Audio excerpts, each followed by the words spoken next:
Before we begin, don't forget to like the video and subscribe for more bedtime stories. Let me know in the comments where you're watching from, and what time it is. And if there's a story you'd like to hear next, I'd love to know that too. I never thought a simple move for more space would end with my family running from a neighborhood we thought would be our forever home. Before everything went downhill, life was normal, quiet, a little boring even. My wife Harper and I had been married for 7 years. We'd saved enough to finally buy a small, modest house on the east side of Milford Springs, a place people described as middle-of-the-road safe. Not rich, not poor, just a family neighborhood where kids biked in cul-de-sacs and folks mowed lawns on Sunday mornings. We moved in when our twin boys, Owen and Riley, were 5. Now they're 6, and still afraid to sleep without a nightlight because of what happened there. Anyway, let me take it from the very beginning so it makes sense. When we first moved into our Milford Springs home, everything felt like a fresh start. The house wasn't big, but it had a fenced yard, a garage that smelled like motor oil from the previous owners, and enough rooms for everyone to breathe. The place behind us was blocked by thick maple trees and shrubs, like a natural privacy curtain, so we rarely even glimpsed that family. On our left side was an older retired couple who were sweet as pie. On the right side, though, that house belonged to Mr. Yates, a strange man. Move-in day was the first time I met him. He stepped out of his front door wearing a wrinkled button-down that looked a size too big, and he just stared at us. Not waving, not smiling, not even blinking much, just watching. I lifted a hand and said, "Hey, how you doing?" He nodded but didn't say a word, just walked back inside. I should have taken it as a sign. Fast forward about a year, the boys were obsessed with their little inflatable pool. It sat in the corner of our backyard, and every hot afternoon, they'd be out there splashing and laughing. It was one of those July days where the heat sticks to your skin even after the sun starts dropping. I was in the backyard cutting branches off a dying tree, and Harper had gone to pick up groceries. Owen and Riley were in their pool, tossing a foam football around, yelling, "Dad, watch this," every 2 seconds. I remember wiping the sweat from my forehead and glancing toward the right, toward Mr. Yates's house, because I heard the faint sound of a window sliding. I looked, and there he was, standing in his upstairs window, staring into our yard. Not moving, not pretending, just flat out staring. I froze with a pruning saw in my hand. His curtains were half drawn, creating this weird frame around his face. And the exact second, he noticed I saw him. He stepped back and vanished like he'd been caught doing something he wasn't supposed to. I tried to shake it off. People look out windows all the time. Doesn't mean anything. But the hairs on my arms were standing straight up. Later that evening, around dusk, the boys jumped back outside. They wanted one more swim before bedtime, as they said. Harper and I were in the kitchen. She was making baked chicken, and I was scrolling my phone at the counter. Then I noticed something. The boys' laughter stopped. A second later, Riley ran inside, a towel half dragging behind him. "Dad," he said, breathless, "there was a light." "A what?" "A light, from that window." He pointed toward Mr. Yates's house. "What kind of light?" I asked. "Like white, like click click." He mimicked a camera flash with his fingers. My stomach dropped. I walked outside, asked Owen, and he nodded hard. "Yeah, Dad, it was like someone taking pictures." I don't know how to describe the feeling. Cold panic mixed with anger, because I knew damn well which window they were talking about. I dried the boys off fast and sent them inside. Harper stood in the doorway, her face pale. "Please tell me they're mistaken." "I don't know," I said. "I'm gonna talk to him." I walked next door and rang the bell, and waited, and waited. His car was in the driveway. Lights were on inside. but no answer. I knocked again, harder. "Mr. Yates? Hey, could you open up?" Nothing. I finally walked back, and when Harper saw me empty-handed, her jaw tightened. "You think he was taking pictures of our kids?" she whispered. And until that moment, I'd avoided saying it. But now, it felt real. "I don't know," I said softly. "But it sure as hell looked like it." After that night, I found myself checking the windows every evening, like a damn security guard.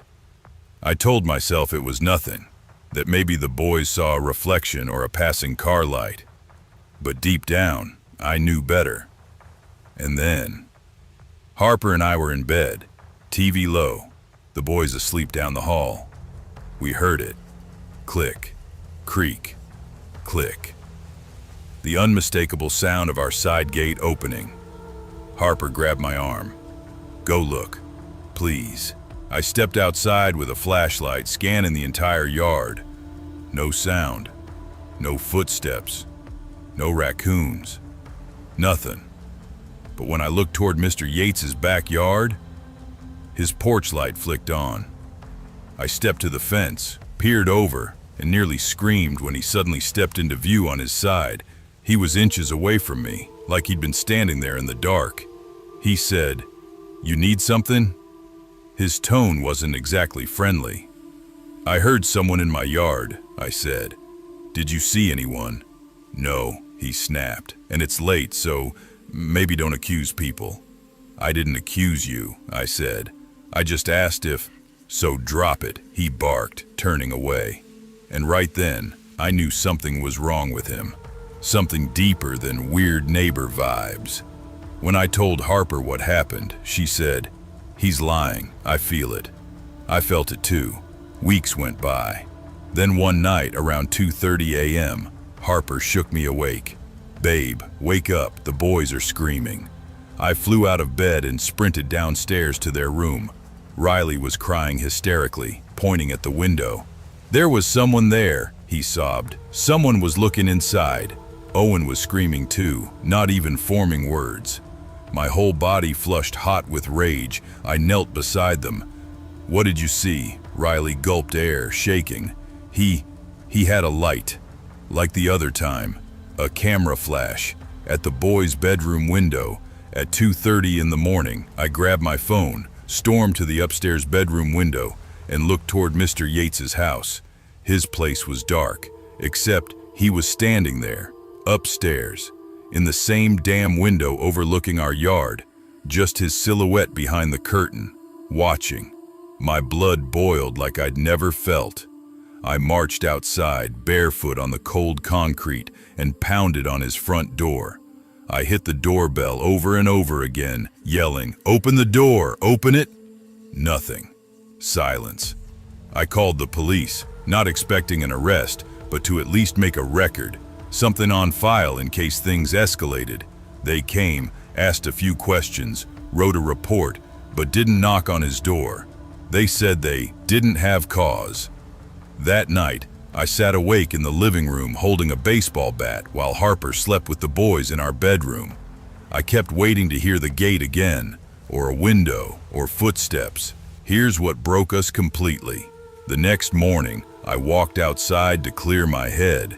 As I passed near the fence, I saw something tucked between two slats of the wood panels, a small silver object.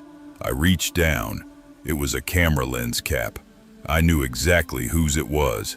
That was it. We packed. We moved within weeks. Didn't look back.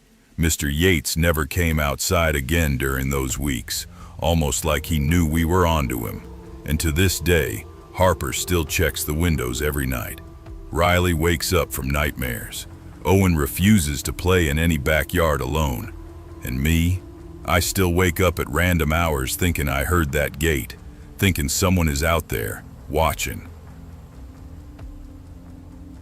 I moved into Briar Ridge Apartments at the end of August, right before the fall semester started. I was 20 years old, stressed about tuition, and desperate to find a place that didn't smell like mold or feel like it was built in 1940. Briar Ridge wasn't perfect, The carpet in the hallway looked like it had survived 3 presidential administrations, but it was affordable and only a 10-minute bus ride to campus. I rented a 2-bedroom with 2 other girls, Janelle and Autumn. Both were seniors, way more organized than me, and already used to the chaos of student housing. The building itself sat on a quiet street in Cedar Glen, a mid-sized college town in Minnesota. Cold winters, too many breweries, and a lot of students who partied like it was a religion. Our apartment faced the corridor. Not ideal, since anyone walking by could peek in through the windows if the blinds weren't angled right. But I barely cared. I honestly felt lucky I wasn't living in my car. For the first week, everything was normal. Loud neighbors, cheap heating, the occasional, "Damn it, the Wi-Fi's down again." The usual stuff, but there was something else. Something small, something I brushed off at first. The apartment next to mine, Unit 2B, was empty. Yet, the window blinds inside kept changing positions. One day, they were tilted open. Next day, completely shut. Next, open again, but uneven this time, like someone had run a hand through them. I asked Janelle about it. "Probably the landlord checking in," she shrugged. "They show empty units all the time." Made sense, until the first night the knocking started. It was almost midnight. Janelle was working the night shift at the campus clinic, and Autumn was home for the weekend visiting her parents in Wisconsin. I had the place to myself, quiet, peaceful, kind of lonely. I was brushing my teeth when I heard it. Tap, tap, tap. Not like someone knocking on a door, more like someone tapping on drywall. I stepped out of the bathroom and listened. It was coming from the wall we shared with Unit 2B. I stared at it, half annoyed, half confused. Seriously? Don't tell me someone just moved in tonight. I pressed my ear against the wall. I swear I heard something like breathing. I jerked back, suddenly embarrassed at myself. "You're tired," I muttered. "You're literally making stuff up." I put in headphones and went to bed, but at around 2:43 a.m., I woke up again, this time to the faint sound of music. Not loud, not blasting, just playing. Some old pop song from early 2000s, Britney Spears or something like that. The kind of music people used to download off LimeWire. It was coming from 2B, but the unit was supposed to be empty. I checked through my window. Their blinds were closed, no lights. The music, though, it kept playing. It creeped me out, but I forced myself to sleep. Morning came. Everything was quiet. Too quiet. The blinds in 2B were open again. A week later, classes were hitting hard, so I didn't have time to be paranoid. But weird things kept happening. Every few nights I'd hear noises from inside 2B. Dragging sounds, soft, thumping, whispering. I thought I imagined this. A drill one night. Short bursts like. One night I asked Autumn about it. "Have you heard anything from next door?" She rolled her eyes. "Girl, I sleep like the dead. A tornado could drag me out through the window and I'd still think it was part of a dream." Fair. Janelle, on the other hand, looked uneasy. "I don't know," she said. "I passed by the door of 2B yesterday. The peephole was covered, like taped over from the inside." I felt a chill. Why would someone do that? No idea, but if someone did move in, I've never seen them, and I'm up at all hours. That night I stayed awake longer than usual, listening to every sound. Around 1:15 a.m., the drilling started again, this time louder. I texted Janelle from my room. Me, "You hear that?" Janelle, "Yeah, that's not normal." Me, "Should we tell the landlord?" Janelle, "Tomorrow morning, no one works at 1 a.m. But the noise didn't stop. It got louder, more frequent, and then there was a sound I will never forget. A heavy slam, like a hammer hitting metal. My heart jumped into my throat. I messaged our apartment group chat. Me, "Guys, this is freaking me out." Janelle, "Same. WTF are they doing in there?" Autumn, I can hear it too this time, and I'm half asleep. That's bad. At around 1:50 a.m., the hammering stopped. Then the music started. Soft, cheerful, completely out of place. It was some bubbly teen pop track from 2003. I could feel dread crawling under my skin. Something was not right in that apartment. The night everything went wrong Thursday night. Everything felt wrong, even the air. Janelle was working until 3 a.m. Autumn had knocked out early, long day at classes. I was in bed scrolling TikTok, trying to distract myself. Around 12:20 a.m., the drilling started again. I groaned, "Dude, please, not tonight." I closed my eyes, but the drilling just got louder. Then came hammering, metal clanging, objects dropping, and then the music, loud this time. Some old Hillary Duff song. I felt something inside me snap. I'm done. I grabbed a sweatshirt, marched outside into the corridor, and headed straight toward 2B. The door was cracked open, not enough to see inside, just enough to know someone was there. The lights were dim. The music was playing from an old radio. I hesitated. "Hello?" I called out. No response. I swallowed. "Look, it's really late. People have class in the morning. Can you maybe do this tomorrow?" The music suddenly cut off. The silence was instant and suffocating. Then I heard footsteps. Slow, heavy, coming toward the door. The gap widened, and I saw him. A man, maybe late 40s, sweaty, shirt stained with dust, holding a hammer. His eyes looked wrong, like he wasn't fully aware, or maybe not fully human in the way he looked at me. He towered over me, his entire shadow swallowing the hallway. Behind him, I saw 3 more men, all older, all staring at me, all looking like they hadn't slept in days. One of them smiled slowly, way too slowly, like his face wasn't used to smiling. "Can we help you?" the first man asked. His voice was calm, too calm. I took a step back. It's really late, guys. People are trying to sleep. Could you maybe keep it down a bit?" The man with the hammer stepped forward. Not enough to be threatening, but enough to make me feel like prey. "Sorry about that," he said, still staring at me like he was calculating something. "We're just working on something." From inside the room, I heard something fall. A heavy thud. The man didn't even react to it. I forced a nervous smile. "Okay, cool. Just maybe wrap it up soon?" He nodded slowly. "Yeah, soon." But his tone made my blood run cold. I backed away, keeping my eyes on them. As soon as I turned the corner, I ran.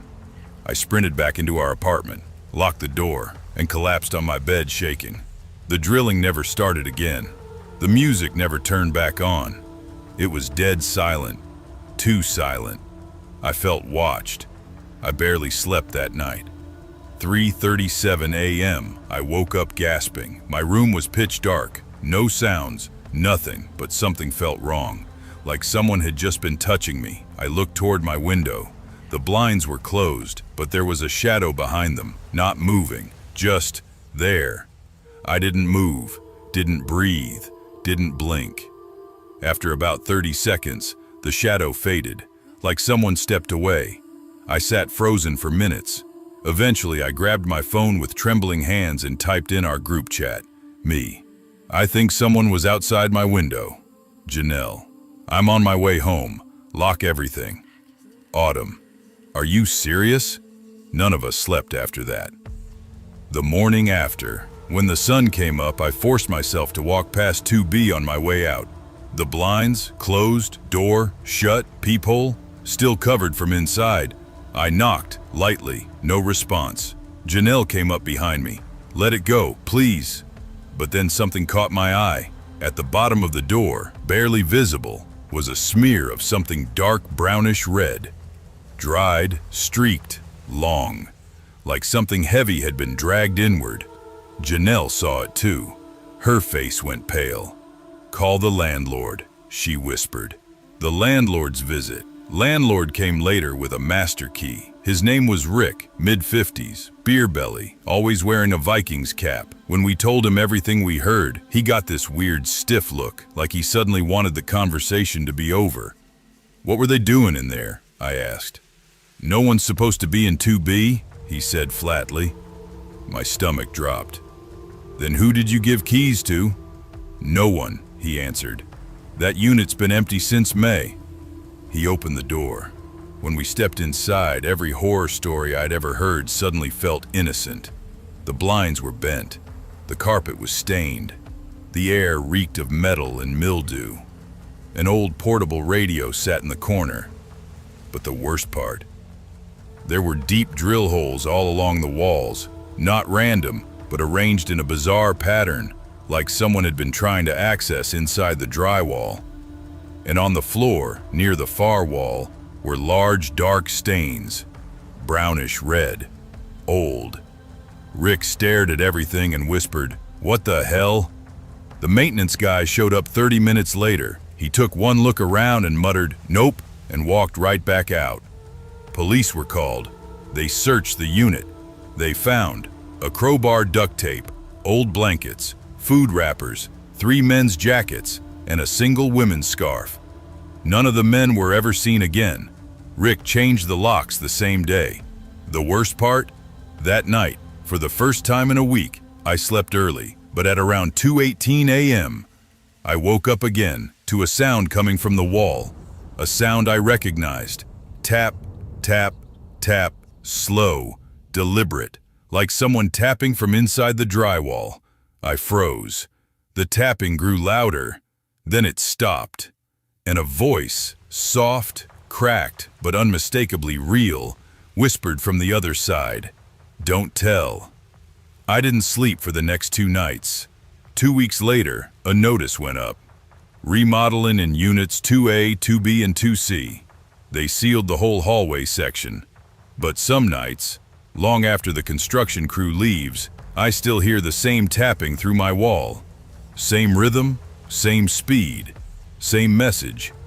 Sometimes I think I hear breathing after it. Sometimes I think I hear footsteps. I keep the blinds closed now. All day, every night. Because every time I accidentally pass by the window, I swear I see someone standing in the corridor, just outside 2B, watching, waiting. I never thought a cheap rental would change the way I look at people forever. Not because I was naive, far from it. I grew up in a place where people minded their business to a fault, where neighbors didn't borrow sugar, they borrowed silence. You waved maybe, but you kept your world small. But the fall after my sophomore year changed all of that. My name's Ryland Pierce, and back then, I had only one priority: finish college without drowning in debt. When campus housing fell through, I scrambled like everyone else who got kicked off the wait list. After what felt like 100 phone calls and a dozen shady Facebook listings, I landed a room in a small 4-unit rental complex on the outskirts of Hillsboro, Oregon. It wasn't the worst place I'd lived in, but it sure as hell became the worst place I'd survive. The day I moved in, I swear the air felt heavier near that building. Not bad, just thick. Like the difference between a regular room and a basement. Something you don't realize till you're in it. The complex was shaped like an L, with each unit having its own front stoop and mailbox. Mine was Unit 3, right in the corner where the building bent at an angle. The lawn was patchy, the paint was peeling, and the stairs creaked like they were auditioning for a ghost show. But the rent was $525. In 2020-something, that was practically a gift. My landlord, Mr. Hollis, was a wiry guy with a shiny bald head and the kind of smile that made you wonder what he was hiding. "Unit 3's got good bones," he said, patting the wall like it was a dog.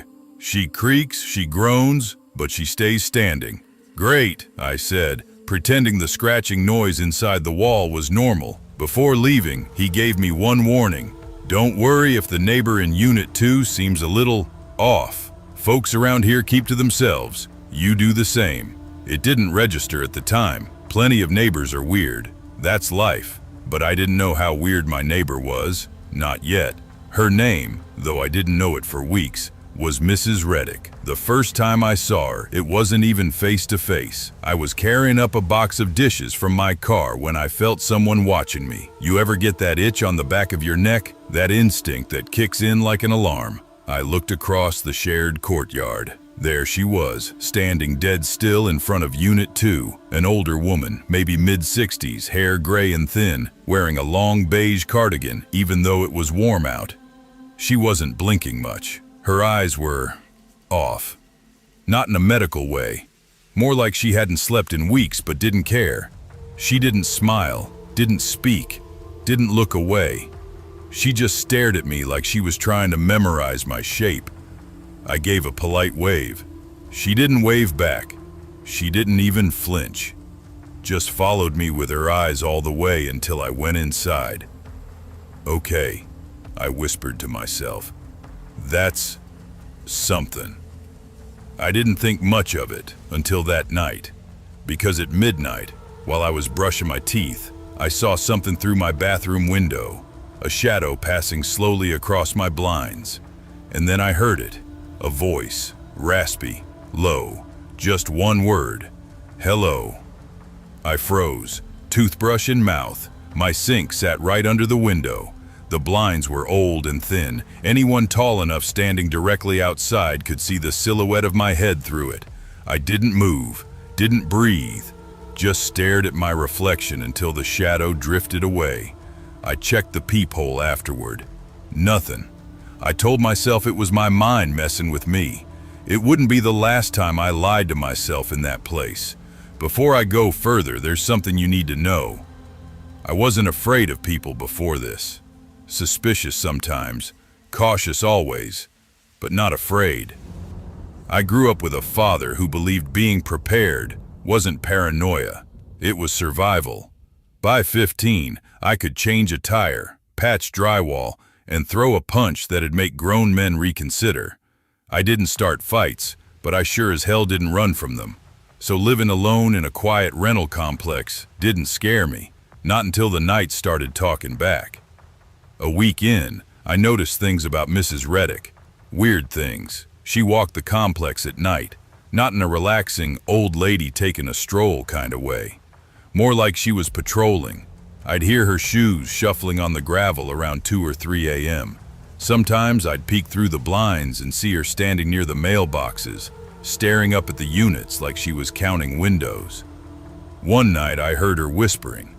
Not words, just whispering. Soft and fast, like she was praying under her breath. I mentioned it to my neighbor from Unit 4, Jace, a nursing student who always had a Red Bull in hand. He laughed. Dude, she's harmless. She's just out there. You'll get used to it. Does she do that every night? Pretty much. But hey, better a creepy old lady than some drunk frat dude blasting EDM. I tried to let it go, but then she started paying attention to me specifically. It began subtle. Every morning when I left for class, she'd be standing outside watering a plant that didn't need watering. Same time, same posture, same dead expression. She wouldn't speak to me. She'd just track me with her eyes. One morning I said, "Morning." She responded half a second later with, "I know." Then walked inside. I froze mid-step. You know that feeling when something's so wrong your stomach flips? Like your body knows before your brain does? That was one of those moments. I told myself maybe she misheard me. Maybe she meant something else. But the next morning she was waiting again. She wasn't holding a watering can this time. She was holding one of my socks. A black Nike sock I'd washed the night before. "Is this yours?" she asked, voice like gravel. "Yeah, where'd you get that?" "Found it," she said. "Your things wander." I didn't know what that meant, but the way she said it, like she'd been somewhere she shouldn't, that stuck with me. Around this time, small things in my unit started going missing. A pen from my desk, a charger, a hat I always hung by the door. Nothing valuable, nothing I could blame on theft. But the one thing that finally crossed the line, my spare key. I kept it in a little dish by the kitchen counter. One morning gone. I tore the apartment apart, checked my pockets, checked the laundry. Nothing. I wasn't forgetful. Not like that. The only explanation that made sense felt impossible. But the moment that thought crossed my mind, my phone buzzed. A text from a random number. Locks don't keep out what knows the way in. I swear every hair on my body stood up. I typed back, "Who is this?" 3 dots appeared, then disappeared, then nothing. I blocked the number immediately, but my hands were shaking because the angle the number used to text me, it was local. The worst night of my life started quiet. Too quiet. I'd gone to bed early, headphones in, listening to some chilled playlist trying to drown out the occasional footsteps outside. But around 1:30 a.m., a noise pulled me out of sleep. A soft, repeating click. Not loud, not sharp, just subtle enough to set my instincts on fire. Click, pause, click. It was coming from the other side of my bedroom wall, the wall shared with Unit 2, her unit. Half asleep, I pressed my ear to the drywall. Click, click, like a latch opening and closing. Then, something else. Breathing. Slow, shaky breathing. Right on the other side. I backed up from the wall. My heart was pounding so loud it drowned out the next click. I grabbed the baseball bat I kept under the bed, not because I was scared, but because I was done pretending nothing weird was happening. I walked to the living room, checked the peephole, and stopped breathing, because she was standing directly in front of my door, not facing the courtyard, not walking by, standing inches from my threshold, staring straight at my door like she could see me through it. I backed away slowly. She didn't knock, didn't move, didn't breathe loudly enough to hear. She just stood there.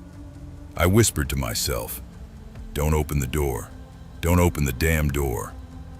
After a minute or an hour, I couldn't tell, I heard her whisper. Not loud, not clear, just a broken murmur. "Rylan, you left it unlocked."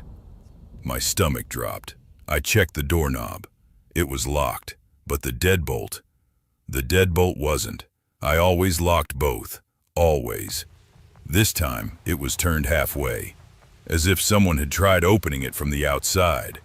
Silently, carefully, and stopped when they realized I'd added the deadbolt. That's when I called the police. By the time they showed up, she was gone. The officers were polite but dismissive. "Older lady with cognitive decline. Happens. She didn't break in, sir. She's lived here 20 years with no trouble. They knocked on her unit. No answer. Nothing we can do unless she actually enters your apartment," one officer said. I wanted to scream, but I let him leave. Big mistake. 3 nights later, it happened. The reason I still can't sleep with my closet door closed. It was 3:12 a.m. I remember because I checked the clock 10 times afterward. I woke up to a sound I thought was part of a dream. A soft thud. Muffled. Repetitive. Coming from inside my room. Then I realized it wasn't a thud. It was breathing. Shallow breathing. Coming from my closet. I froze under the blanket. Then, something tapped from inside the closet door. Tap. I sat up straight. Another tap, louder this time. My voice cracked. "Who's in there?" Silence. Then, a whisper. "You left it open." I grabbed the bat again. My heart felt like it would tear out of my chest. My legs were shaking so bad, I had to brace myself on the nightstand. I approached the closet. The breathing stopped. Everything stopped. I ripped the door open and screamed. She was in there, hunched, pressed against the wall like a twisted shadow. Her nails were digging into one of my shirts. Her eyes were wide, bloodshot, locked onto mine. She was holding one of my kitchen knives, and she smiled. I didn't even recognize my own voice when I shouted. I shoved her hard. She fell sideways, still gripping the knife. She lunged. I dodged, hit her arm with the bat. The knife clattered to the floor. She bit my forearm, actually bit me, and I slammed her against the wall. By then I was yelling for help, pure panic in my throat. Jace burst in seconds later and helped me hold her down while calling 911. She didn't scream, didn't argue. She just whispered, "He said you'd leave it open." Who the hell was he? I never got an answer. Police took her away. Paramedics checked my arm. Landlord showed up looking like someone had drained the color from his face. They found my missing key hidden in her cardigan pocket. Turns out she was the landlord's estranged cousin, not a tenant. He'd been letting her stay secretly in Unit 2 without paperwork, without supervision, even though she had severe, untreated psychosis. Why my unit? Why me? I got theories. None of them make me sleep better. Landlord got arrested. She was taken to a psychiatric facility. I moved out the next day. Didn't even pack half my stuff. I still don't close my closet door. Still don't sleep through the night. And to this day, I swear, some nights when the house is quiet, I hear a soft tap, tap, from the closet, like someone testing if I locked it this time. I wasn't looking for anything fancy, just a quiet street, a normal porch, maybe a couple of friendly neighbors who'd wave when they picked up their mail. After running a mechanic shop for almost 30 years, my knees hurt more than they worked, and stress had started feeling like a roommate who wouldn't move out. My wife, June, said, "Baby, we need slow mornings, birds, fresh air, not customers yelling about brake pads at 7 a.m. She wasn't wrong. So when the last of our 3 kids moved out, each to a different state, we sold our old place in Newark and settled into a small Pennsylvania suburb called Hawthorne Bend. Quieter than I expected, slower. Strange at first, but peaceful. We'd been there for 8 months when everything happened, but to understand any of this, you gotta know a bit about us. June and I had one rule for retirement. If something interests you, indulge it. For her, it was gardening and true crime podcasts. For me, it was sitting on the porch with iced tea pretending I was gonna fix the loose step tomorrow. Our neighborhood was mostly older couples or folks getting close to retirement.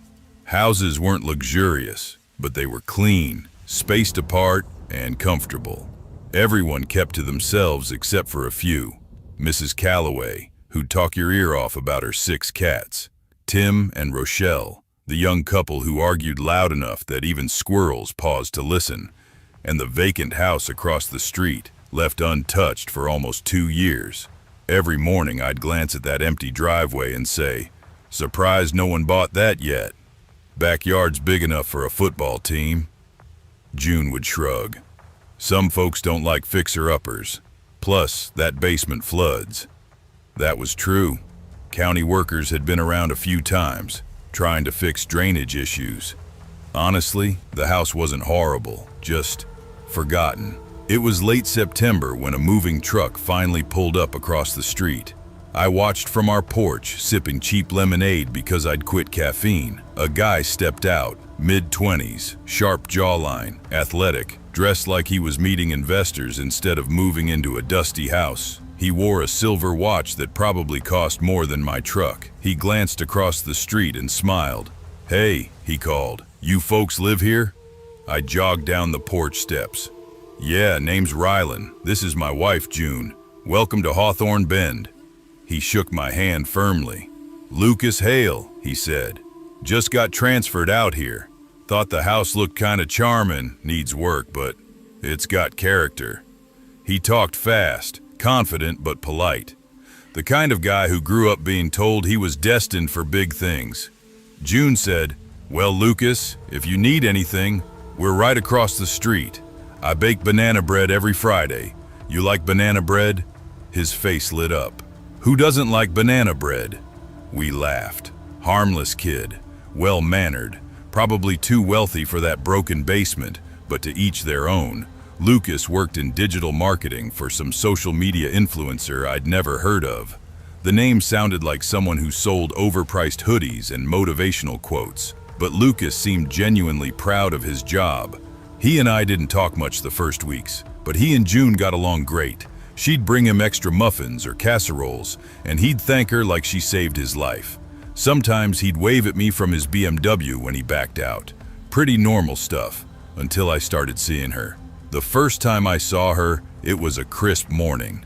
I was outside patching a loose railing when a red Jeep Wrangler rolled up to Lucas's driveway. The girl who stepped out couldn't have been older than 25. Long black hair, denim jacket, expensive boots. Pretty, sure, but the kind of pretty that made you think, she's either trouble or expensive. She typed something on her phone, walked right up to Lucas's door, unlocked it, and let herself in. I blinked. Lucas didn't mention a girlfriend, I muttered. June looked over from her garden bed.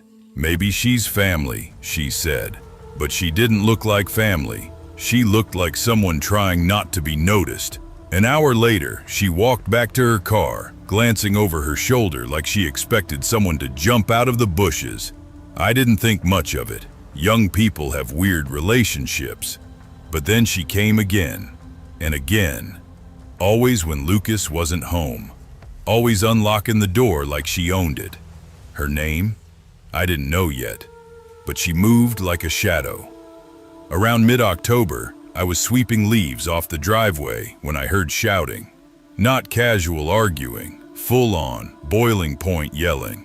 I looked up and saw Lucas and the girl standing in his driveway. She was jabbing her finger at him, her voice sharp enough to cut a seatbelt. Lucas sounded frustrated but calm. "Kira, you can't keep showing up like this."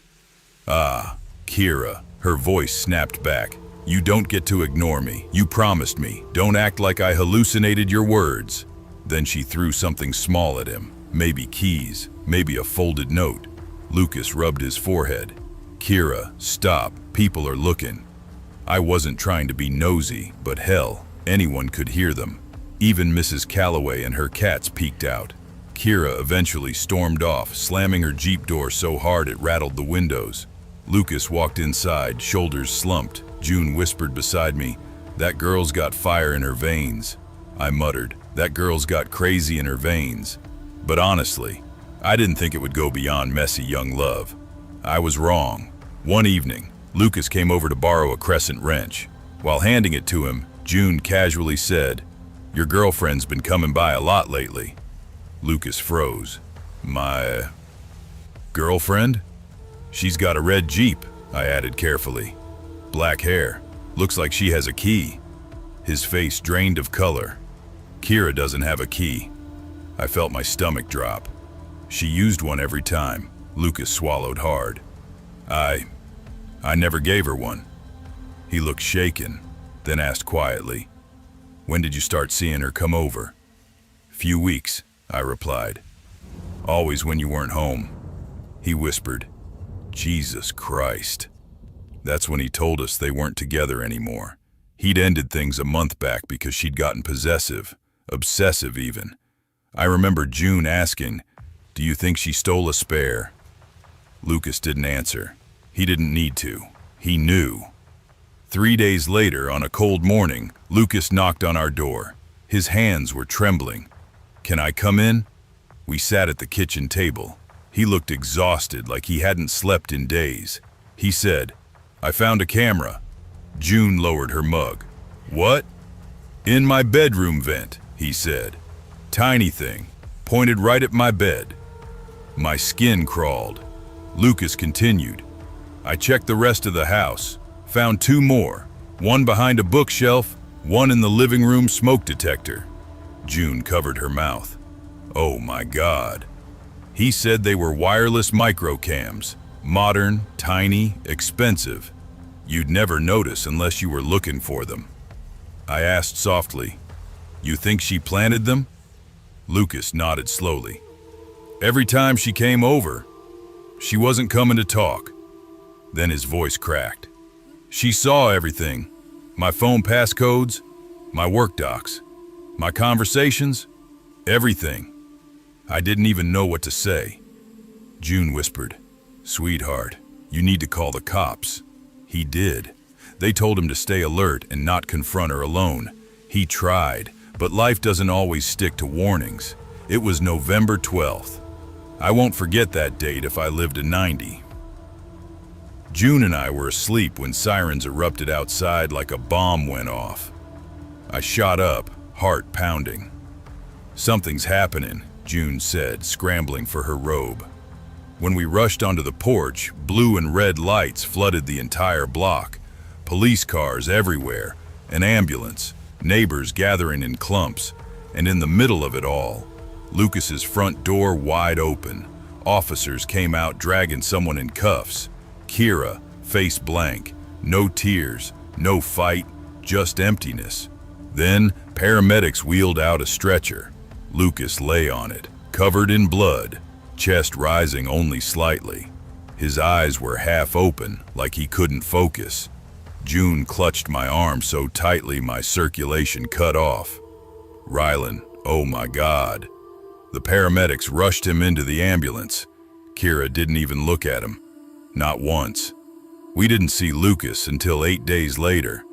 He knocked softly on our door, bandages over his ribs and stitches peeking from under his shirt collar. He looked older, worn, like he'd lived a lifetime in one night.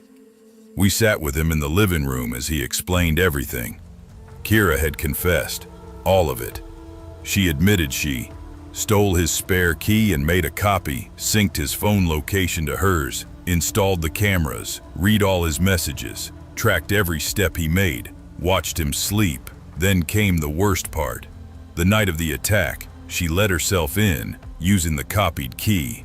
Lucas woke to her standing over him with a carving knife. She said, "If I can't be part of your life, then I'll be part of your last night." They struggled. He managed to shield his vital spots, but she stabbed him multiple times before he forced her off and crawled to his phone to call 911. The cops arrived minutes later, minutes that could have been his last. Lucas's voice cracked when he said, "They told me I was 2 inches from dying. 2 inches." June held his hand, tears spilling down her face. I asked quietly, "Why'd she do all this, Lucas?" He stared at the floor. "She said she loved me, that I couldn't just walk away, that she'd watched me for months and knew me better than anyone, that I was hers." He shook his head. "I was stupid. I flaunted my money, my car, my lifestyle. I thought it made me look successful, but it made me a target instead." Lucas stayed in a hotel while recovering. He came by once more, looking heartbroken as he stood in his empty living room. "I can't stay here," he said. "I don't feel safe, not after everything." We hugged him goodbye. "Stay in touch," June said softly. He smiled faintly. "I will." But we never heard from him again. His house went dark. The Jeep stopped appearing. The cameras were taken as evidence, and Hawthorne Bend went back to being quiet. Too quiet. Sometimes when I sit on the porch at dusk, I still glance at that house and imagine Lucas sitting inside, safe, whole, untouched by someone else's obsession. Then reality hits. Not everyone survives their neighbors. Not everyone sees the danger living across the street. And not everyone escapes the people who love them the wrong way. I moved to Briar Woods for one reason. I needed a place where nobody knew my name. My last year in Phoenix had been messy. The kind of messy you don't talk about because people assume you're exaggerating. My ex wasn't violent, but she was unhinged in ways that never made sense until you're in too deep. Showing up at my work, fake accounts, calling my mom at 3 a.m. telling her I disappeared. I should have left earlier, but I stayed because I kept thinking it would calm down. It didn't. By the time I finally got out, I promised myself something simple: Fresh start, clean place, quiet neighbors, and zero drama. So when I found a house in Briar Woods, Virginia, not too rural, not too suburban, it felt perfect. The kind of neighborhood where people leave out Halloween candy bowls unattended and actually expect the honor system to work. My house was normal-sized, cozy, 2 floors, a garage, a yard. But the house next to mine? Huge. Like, why does one person need that? Huge. Wide porch, dark-tinted windows, the kind of property teens dare each other to knock on. The listing had said it was owned by a single resident named Cassian Ward. Unique name. Sounded like someone who wore all black and didn't talk much. But the place looked empty. No car, no porch lights, no movement behind the curtains. I assumed he traveled a lot, until the day I met him. It was the second week after I moved in. I'd already met most of the neighbors, all of them older, all very polite, all very much, "Hey, welcome," we mostly keep to ourselves. But I saved the big house for last because honestly, I didn't feel like dealing with whatever vibe that place had. Still, I didn't want to be that neighbor who never says hi. So one warm evening, I walked over and knocked. The door opened before I even lowered my hand. And there he was, this guy in his mid-20s, messy dark hair, hoodie, tired eyes. Way younger than I imagined. He looked me up and down, then grinned. "Damn," he said. "Finally someone who doesn't have grandkids." I laughed. "Man, thank you. I thought I was the only young person in this neighborhood." "You kinda are," he said. "Name's Cassian. You just moved into 812? "Yeah, I'm Rowan." He held out his hand.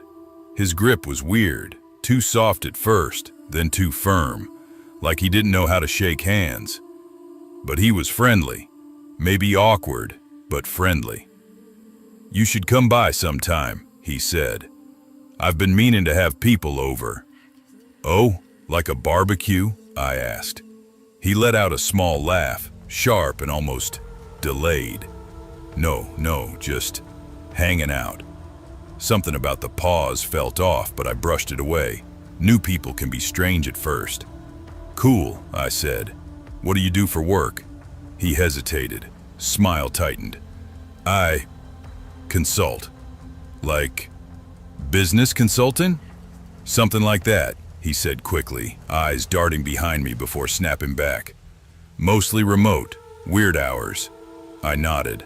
"Ah, gotcha." He stepped back into the house like he remembered something urgent. "Anyway, I'd invite you in, but I'm working right now. Rain check?" "Sure, man. Whenever." He shut the door a little too fast. I walked home thinking, interesting guy. A little strange, but harmless. I had no idea how wrong that was.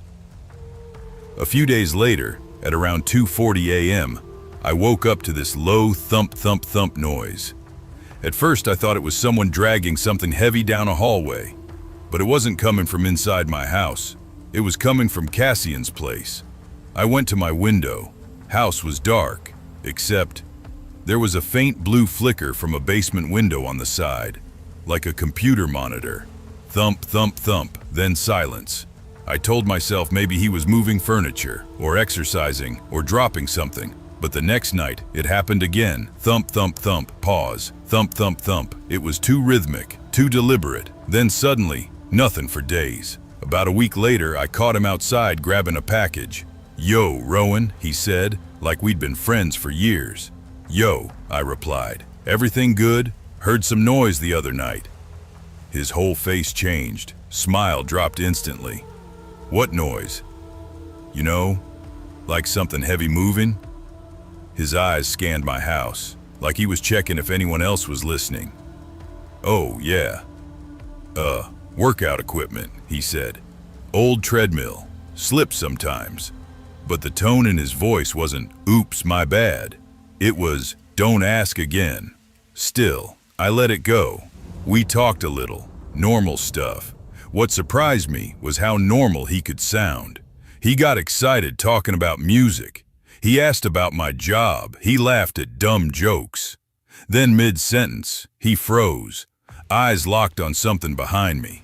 Except there was nothing behind me. No animal, no car, no person, just empty sidewalk. "Cassian?" I asked. "You good?" He blinked fast, shook it off, forced a smile. Yeah, sorry. Long night." He rushed inside and shut the door without saying bye. After that, I started noticing things. His curtains moved, even when there was no wind. His porch light turned on and off at random times.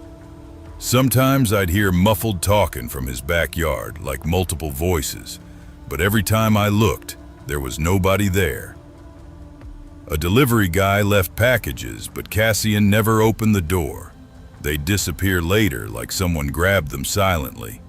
I tried convincing myself he was just introverted. I was wrong again. It was a Thursday, 1:58 a.m. I woke up suddenly, not from noise, but from a weird feeling, like someone was watching me. I checked outside and froze, because for the first time since I moved in, Cassian's house was lit up. Every window, every room, bright, alive, and there were cars, 4 of them, all black, all identical, all lined up in his driveway. It wasn't a family gathering, it wasn't a party, it looked like a goddamn operation. Before I could react, a loud burst of cheering and laughing came from inside the house, but it sounded wrong. Not like a real party, more like a recording, like someone was blasting audio of people having fun. I threw on a hoodie and walked over. "Yo, Cassian!" I shouted over the noise. Nothing. Knocked on the door. Nothing. Then the door, unlocked, creaked open on its own, and the sound inside was off. It echoed weirdly, like there weren't objects in the room to absorb the sound. The living room was spotless, empty, too empty. No cups, no bottles, no food, no jackets, no people. Just one speaker on the kitchen island playing looping audio of a party. The laughter kept repeating in the exact same pattern. That's when I turned the volume down. And underneath the fake party audio, I heard something else. A mechanical grinding. Slow, heavy, rhythmic, coming from the back of the house, or below it. There was a hallway door slightly open, with a faint red glow seeping through. I shouldn't have gone down there. But something in me, fear, curiosity, stupidity, pushed my hand forward. The stairs were cold, metal, not wood, like industrial stairs. Halfway down, the air changed, warmer but sterile, like bleach and hot metal. The grinding got louder. I reached the bottom, and through a cracked door, I saw silhouettes. 4 men, all older, all wearing heavy work boots, gray coveralls, rubber gloves, noise-canceling headphones. They were facing something I couldn't see. One of them reached forward, and a spray of something mist-like hit the floor. Not blood, more like dust, bleach. I leaned forward just a hair to see better, and the light behind me dimmed. Footsteps upstairs, slow, deliberate, above the basement door. Someone had just entered the house, someone who wasn't one of the 4 men.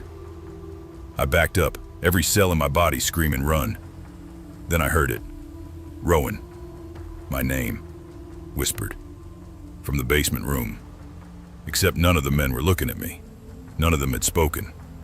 I didn't wait.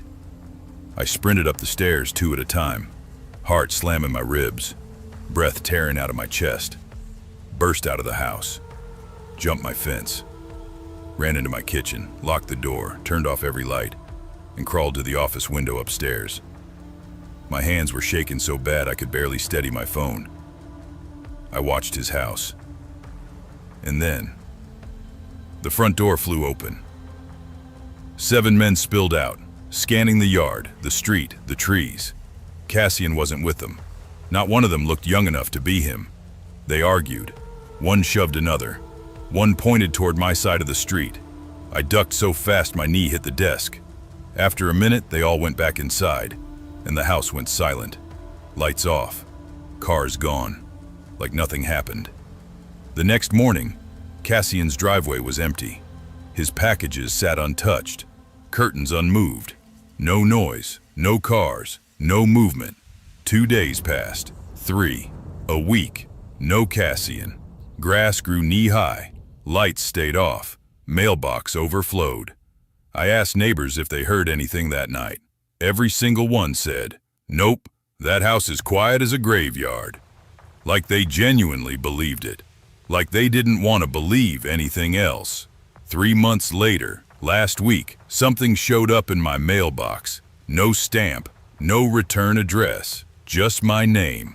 Inside was a single photograph, a blurry basement, 4 men in coveralls, a faint red glow, and in the corner, a silhouette, leaning just out of view, Cassian, staring directly at the camera, and written on the back in messy handwriting, "You weren't supposed to see that." I haven't slept well since, and Cassian's house, still empty, still dark, still watching, because I swear sometimes, when I pass by at night, I see movement behind those curtains, movement that looks exactly like him.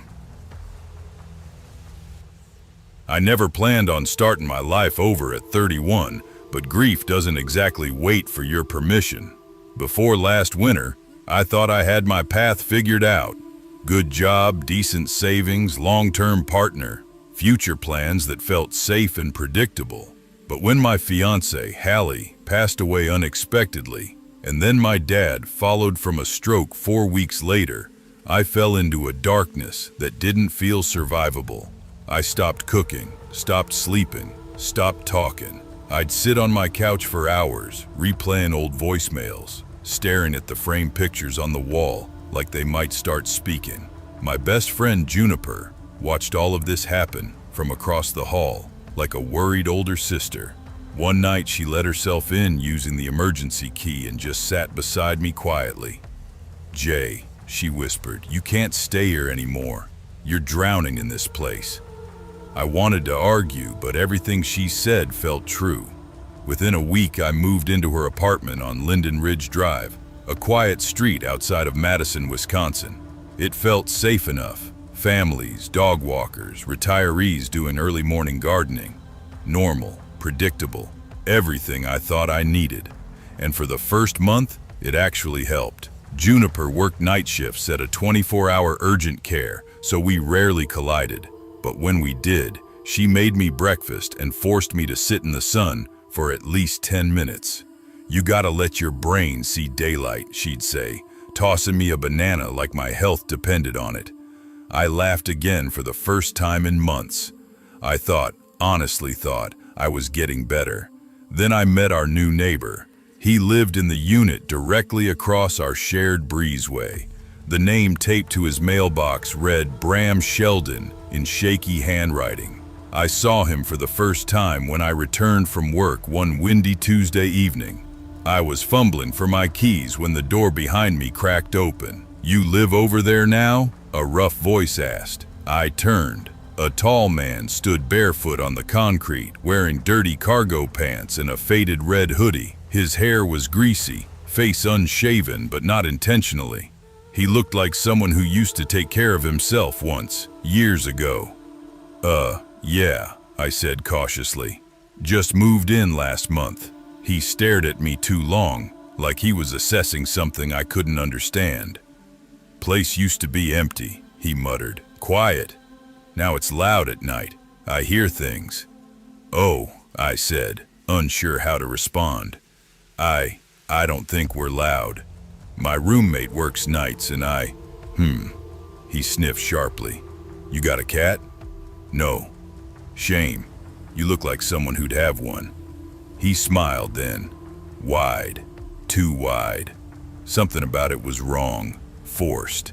Like he was imitating how people smiled, but didn't actually feel it. My phone buzzed in my pocket. He flinched at the sound. "You got somewhere to be?" he asked, tone suddenly cold. "No," I said, keeping my voice steady. "Just got home from work." He nodded once and shut his door without saying goodbye. I stood there a moment, heart thumping. There was just something about him, off, unsettled, like a static charge in the air. Still, I tried to forget about it. I wish I had trusted my instincts. 2 weeks later, I got home around 7 p.m. The hallway lights were dim. One bulb had been flickering all day. As I headed toward my door, I heard a noise behind me, shuffling, then a low throat clearing, like someone wanted my attention, but didn't know how to ask for it. I turned. It was Bram again. He was sitting on the concrete floor outside his unit, legs spread awkwardly, picking at his fingernails like he'd been waiting. "Evening," he said. "Evening." "You look tired," he continued, eyes fixed on me. "You been crying today?" "No," I answered quickly. "Allergies." My mom used to say liars blink too much." I froze. He stood up in one swaying motion, stepping closer than anyone should. His breath smelled like metal and old coffee. "You should smile more," he murmured. "Sad girls get lost in places like this." Every nerve in my body went stiff. I backed toward my door. "Have a good night," I said, fumbling to unlock it. He grinned again, slow, predatory. "Night, neighbor." The moment I stepped inside, I locked all 3 deadbolts. Something in my gut warned me. This man wasn't just strange, he was watching me. 2 nights later, I woke at 3:12 a.m. to the unmistakable sound of someone trying my doorknob. Soft at first, then harder. I sat up in bed, my breath caught in my throat. A voice whispered through the crack at the bottom of the door. "Jay, you awake?" My blood ran cold. Only one person I knew around here said my name like that. Bram. He jiggled the knob again. Harder. "You dropped something earlier. Thought I'd return it." I hadn't dropped anything. In a trembling whisper, I said, "You need to leave. Now." Silence. Then a slow exhale from the other side, like he was smelling the air. "You shouldn't keep it locked at night," he said calmly. "Bad things happen, fires, break-ins. You want someone to get to you fast." "Leave," I repeated, voice shaking. The knob twisted once more, and then I heard him walk away. Slow, heavy, like he wanted me to hear every step. I stayed awake until sunrise. At 8 a.m. sharp, I told the building manager. His response? "Yeah, Bram's had a rough time, lost his job, lost custody of his kid. He's a bit odd, but harmless. Don't worry." Harmless, right. Our unit had a sliding glass door that opened to a small ground-level patio. I loved it at first, fresh air, morning coffee spot. But after the doorknob incident, it felt like a weak point. A single sheet of glass between me and the outside. Juniper came home around noon that day. I told her what happened and she hugged me tight.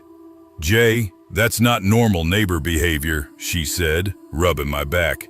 "He's fixating. That's dangerous." We decided we'd talk to management again Monday morning. But we didn't get that far, because the very next evening, everything escalated.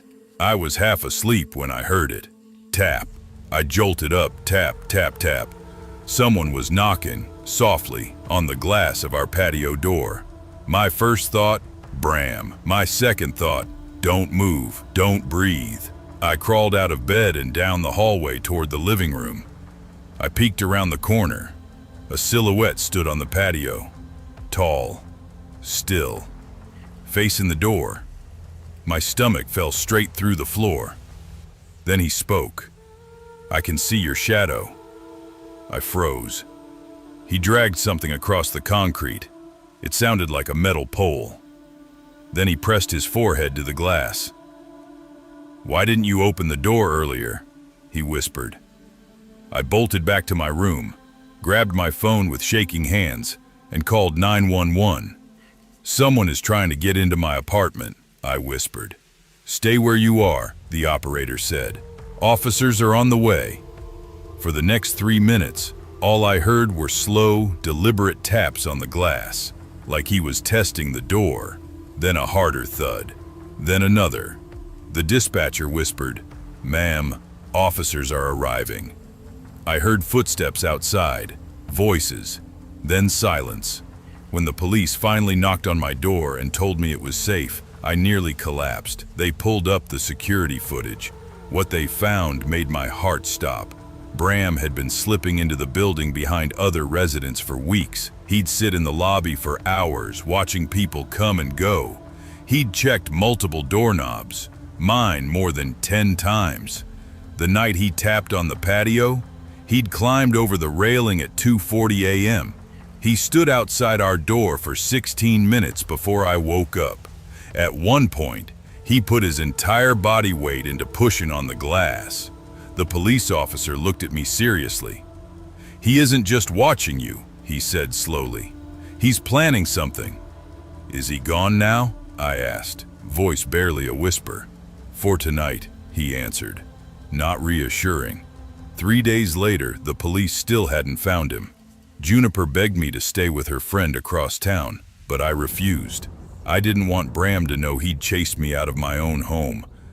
But maybe that was pride. Maybe stupidity. Because on the 4th night after the patio incident, everything snapped.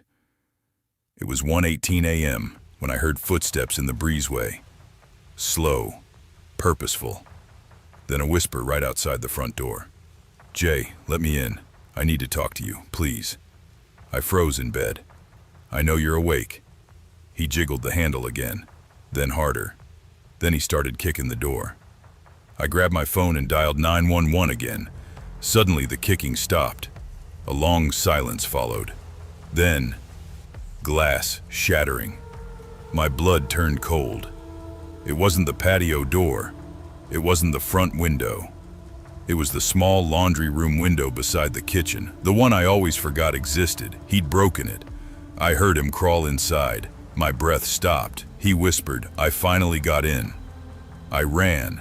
Not out the front door. He was too close. Not to my bedroom. I'd be trapped. I bolted out the patio door barefoot and sprinted across the complex toward the leasing office. Behind me, I heard him scream, "Jay, stop running!" Lights in the complex flicked on. Dogs barked. Someone yelled to call 911. I didn't look back. The police arrived within minutes. They pulled him out of my apartment screaming, kicking, and laughing like something inside him had finally broken. As they shoved him into the cruiser, he stared at me through the window and mouthed, "You should have smiled more." Bram was taken for psychiatric evaluation and later charged with multiple counts of attempted burglary, stalking, and trespassing. Juniper and I broke our lease and moved within a month. Sometimes, even now, when the house set, talls at night or something taps against my window in the wind, my pulse spikes like I'm still trapped in that apartment. But I'm alive, because of instinct, because I ran when everything inside me said danger, and because some neighbors are far worse than strangers. I never expected that the quiet street I moved to would end up feeling more dangerous than any place I lived before. When I first came to Hollow Creek, Pennsylvania, everything felt almost too perfect. Small town, wide streets, the kind of place where people still wave at strangers. I had moved there for one reason: fresh start. After my dad passed, I needed to get out of Philly and away from the noise, the arguing, the constant reminders of everything I'd lost. I didn't plan on moving alone. My girlfriend Lena insisted on coming with me. "You're not starting over without me," she said, tossing her hoodie into the back seat of my car. "We're doing it together, okay? Ride or die." She always talked like that. Dramatic, emotional, heart first, brain later. I loved it. We found a small rental house on the edge of town. Nothing special, nothing modern, just one of those one-story ranch-style places built in the 80s, but kept together decently. The backyard was what sold us. A wide open patch of grass, an old oak tree, and behind the fence, a thick row of trees that looked like the start of a forest. The landlord told us, "That's not really a forest. County drainage land back there. No trails, no houses, just trees." Perfect, I thought. Privacy. Or so I believed then. Backstory. The move. My dad passed the year before, and grief had turned my life into something small and suffocating. Every day in Philly felt like walking through smoke. And Lena, God bless her, kept telling me that grief needs space. Space to breathe. Space to break down. Space to rebuild. Hollow Creek was supposed to be that space. The first month was peaceful. We unpacked slowly, went grocery shopping at a place called Keller's Market, grabbed takeout from the little diner near the highway, and even introduced ourselves to two neighbors. On our left was an older woman named Sharon, who wore colorful scarves and baked banana bread, even when it wasn't anyone's birthday. On our right lived Tom and Rhea Weller, both in their late 50s. Quiet, polite, boring in the best possible way.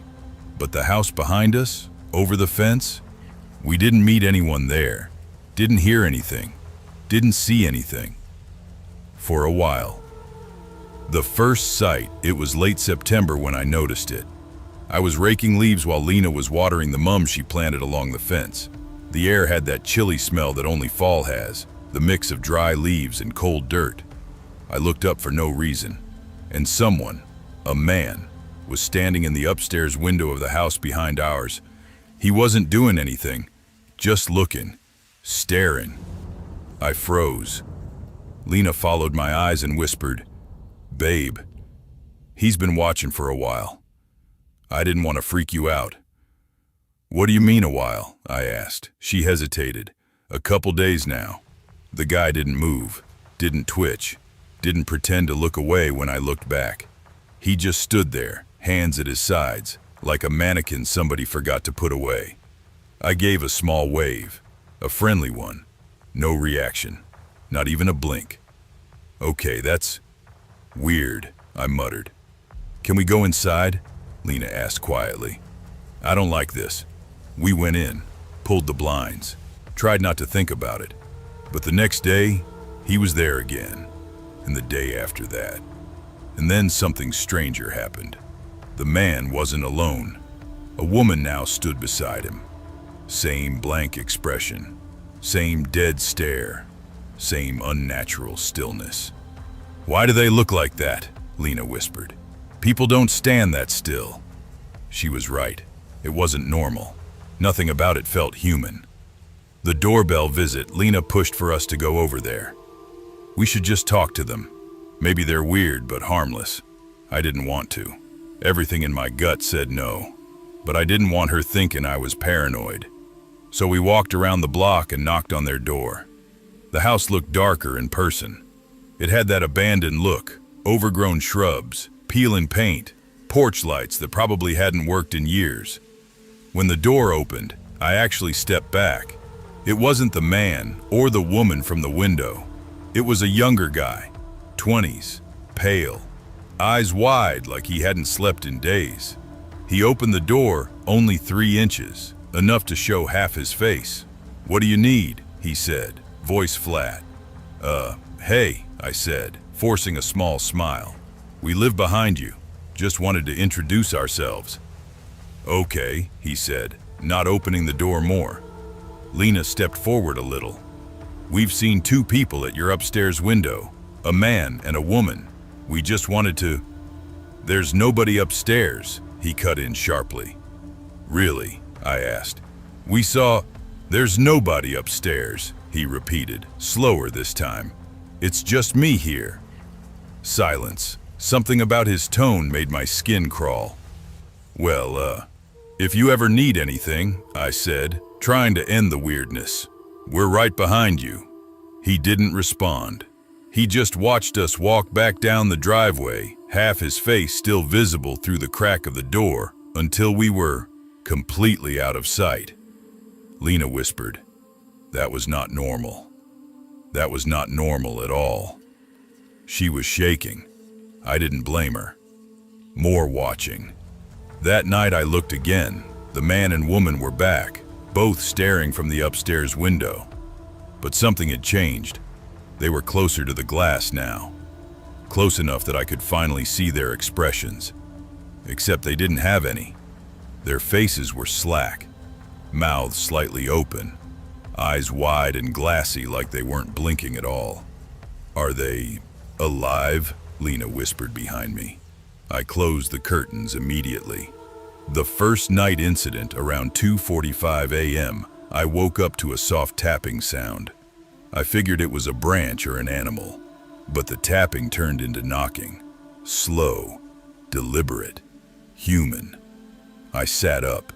Lena whispered, barely audible, "Please don't go downstairs."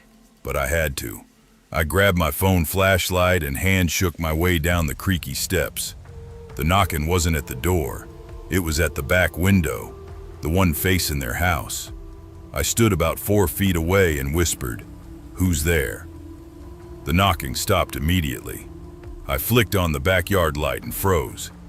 In the reflection of the window, illuminated by the floodlight, I saw someone running along the fence. Fast. Too fast. A blur of pale skin, disappearing into the shadows.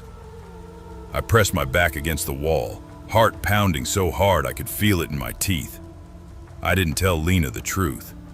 I told her it was probably a raccoon. But the look on her face told me she didn't believe that for a second. The screaming. 2 weeks passed with no sightings. We tried to convince ourselves we imagined things. People don't just stand at windows all day. People don't run through backyards at 3 a.m. But around 11 p.m. one night, as we were getting ready for bed, we heard it. A scream.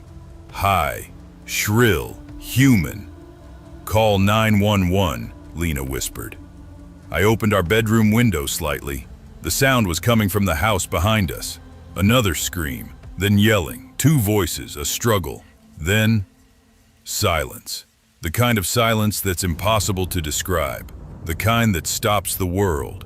We didn't call the police. Fear does that. It freezes the logic part of your brain. We stayed awake until sunrise. The discovery. The next morning I went outside alone. I forced myself to look at their house. Both upstairs windows were wide open. The man and woman were gone.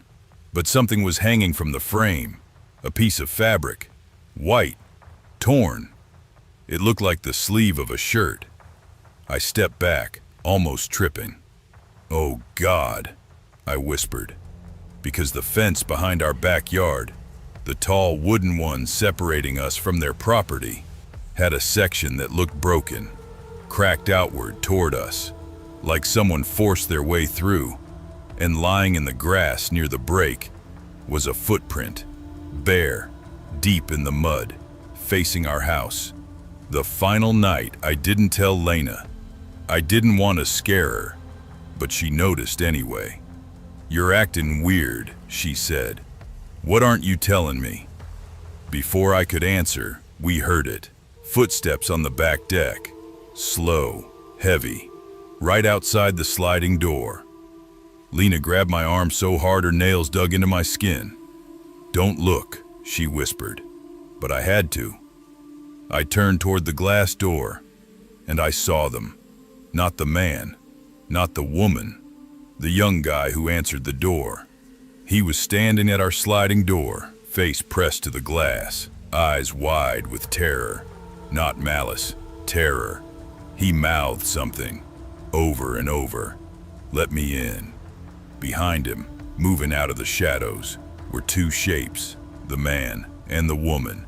Except now I could see their faces up close. Their skin sagged, jaw hanging unnaturally low, eyes unfocused but somehow locked onto him, onto us. The young guy slapped the glass, begging silently. "Let me in, please," Lena whispered. "Open it, open it." But something in my brain screamed, "Don't, don't, don't." The young man's hand suddenly pulled away from the glass, because the man behind him grabbed his shoulder and dragged him backward. He didn't scream. He didn't fight. He went limp, like his body shut off. Lena sobbed as we watched him disappear into the dark. The next morning we didn't sleep, didn't talk, didn't move. At sunrise, I forced myself to look outside. Nothing, no footprints, no signs of anyone, except our fence had a new crack in it, smaller than the last one, pushed inward this time, toward us, and pinned under a splinter of wood was a scrap of fabric, white, torn, fresh. I didn't touch it. I didn't wait for anything else. We packed everything we owned by noon. By evening, we were gone. We never looked back. The police said the house behind us had been vacant for over a year. No tenants, no utilities active, no record of anyone living there. When I told the officer about the young guy, he simply shook his head. There's nobody like that on this street, buddy. But I know what I saw, what we both saw. And sometimes, late at night, when I hear something tapping on the windows of our new apartment, I think about the broken fence, the footprints, the young man begging to come inside, and I wonder if leaving was enough, or if things like that, things that aren't alive and aren't dead, can follow you.